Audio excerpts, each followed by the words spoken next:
Hi everyone, it's Kate here for a video on some summer reading plans that I have.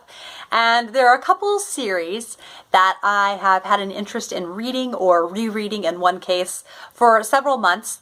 And then I started thinking that summer would be a really good time to read them. And then each of these happened to have 3 books. So then it's just really nice for the OCD part of me to have 1 book per month from each series.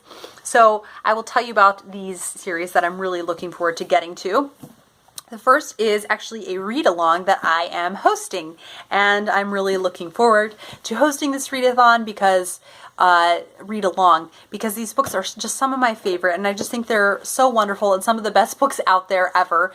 And I think part of it is that the audiobooks really did it for me, and these are the All Creatures Great and Small, the first in the series.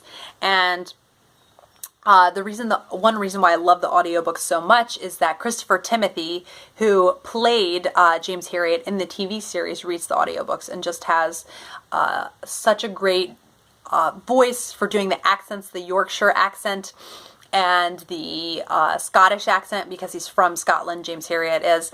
And so they are just some of the best audiobooks out there. And so the first is All Creatures Great and Small. And this is right after James Herriot gets out of veterinary school, but you also see some points where he is in veterinary school and see some funny anecdotes from that, but then also where he starts out and he meets Siegfried and helps out at that practice and eventually is hired full-time. And so Siegfried is the one who manages the veterinary office, and then, it's his practice, and then Siegfried's younger brother Tristan brings a lot of funny anecdotes into it. And then James also falls in love in this. And then All Things Bright and Beautiful follows James through some of his married life, the early married years, those really that sweet time in a marriage when everything is new, and so yeah, just their time there. And then the third is All Things Wise and Wonderful, and this is when James joins the Air Force when World War II. I should know this. I think it's World War II. He trains as an RAF pilot. And so yeah, not Air Force, that's what we call it here. Anyhow, trains as a pilot, and so some of it is him training as a pilot there, and then some of it is him having flashbacks of previous anecdotes he hadn't been able to fit in there. But something I didn't realize before I bought these was that these were originally published in even smaller volumes. So this, first it says it contains If Only They Could Talk and It Shouldn't Happen to a Vet. So this is a pretty chunky book, so I think they just combined it into one. And then this says it contains Let Sleeping Vets Lie and Vet in Harness. And then this one says contains Vets Might Fly and Vet in a Spin. So they compiled them in. And I think that's a neat way to how they gave them titles. It's from the hymn, the good old Anglican hymn, All Creatures Great and Small.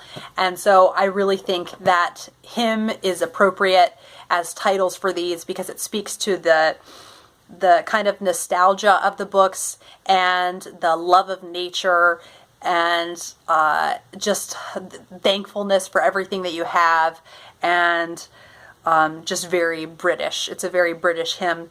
Anyhow, so I'm just so excited to share these with you guys and have wonderful discussions. And like I said, there's humor, there's heart, and just human relationships interacting with each other. And I love them so much. So I'm really excited for these.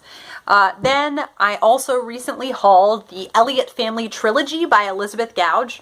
And I'm looking forward to reading these because Emma over at A Bookish Princess absolutely adores this trilogy, and we have incredibly similar taste. And I really like to discover new modern classic authors, and Elizabeth Gouge is one of those kind of hidden gems out there that is less well known than Stella Gibbons or Dodie Smith, and so I hope maybe to spread some Elizabeth Gouge love on BookTube. And I had heard about her first from my dad, and then Emma talked about her, and so I'm really looking forward to giving this a try. This is it's about the Elliott family, as the title says, and the first is The Bird in the Tree. The next is The Pilgrim's Inn. The next is The Heart of the Family. So the first blurb says, an impossible choice and a lifetime of care and nurture could vanish in a moment. And I will read you guys a summary in case you didn't see it in my book haul.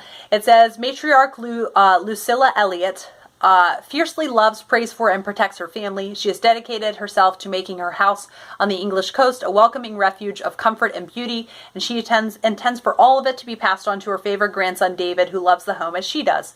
But her lifetime of labor is about to be destroyed by the very one who reveres her the most and understands her the best. When David falls into a love that threatens Lucilla's most cherished ambitions for her family, she gathers her strength to oppose it. Can she persuade David to put duty before passion? Her faith and inner fortitude have served her well in the past, but now she is at a loss to resolve the turmoil between herself and her beloved grandson.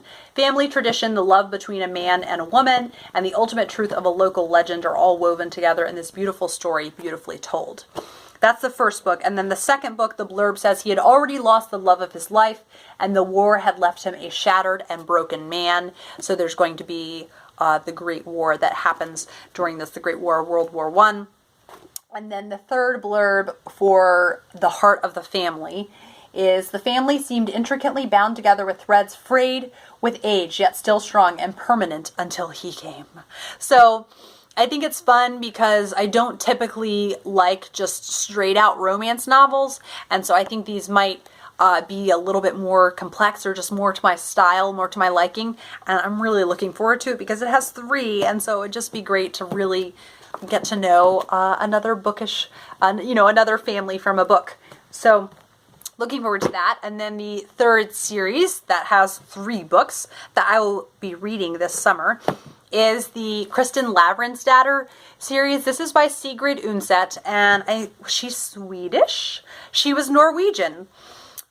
So it says Kristin Lavransdatter, and the first is The Wreath. So there's 3 volumes. There's The Wreath, The Wife, and The Cross. And so Sigrid Undset was a very devoted Catholic, and so I think it'll be really cool to see all of the just analogies and symbolism in this story, and I hear there's a lot of that, and so it'll be fun to kind of analyze it while I'm reading it. And originally published in Norwegian in 1920 and set in 14th century Norway, which thumbs up for that because I've never read any book with that setting. The Wreath chronicles the courtship of a headstrong and passionate young woman and a dangerously charming and impetuous man. Undset recreates the historical backdrop in vivid detail, immersing readers in the day-to-day life, social conventions, and political undercurrents of the period. Her prose combines the sounds and style of Nordic ballads, European courtly poetry, and religious literature. But the story Undset tells is a modern one. It mirrors post-World War I political and religious anxieties and introduces a heroine who has long captivated contemporary readers. Defying her parents and stubbornly pursuing her own happiness, Kristin emerges as a woman who not only loves with power and passion, but intrepidly confronts her sexuality. So, I think this will be really interesting, and just the set in Norway in 14th century will be really just a nice change of pace and different from anything else that I read. And I don't think I want to read the summaries of the other 2 just because spoilers. So yeah, it also won the Nobel Prize for Literature. That's a really big deal. So yes, really looking forward to reading the Kristin Lavransdatter trilogy. So those are the series that I'd like to read this summer. I am hoping to enjoy them. We'll see what happens. I hope you guys have enjoyed this video, hearing about the series I'm hoping to read, and I will see you for another video very soon.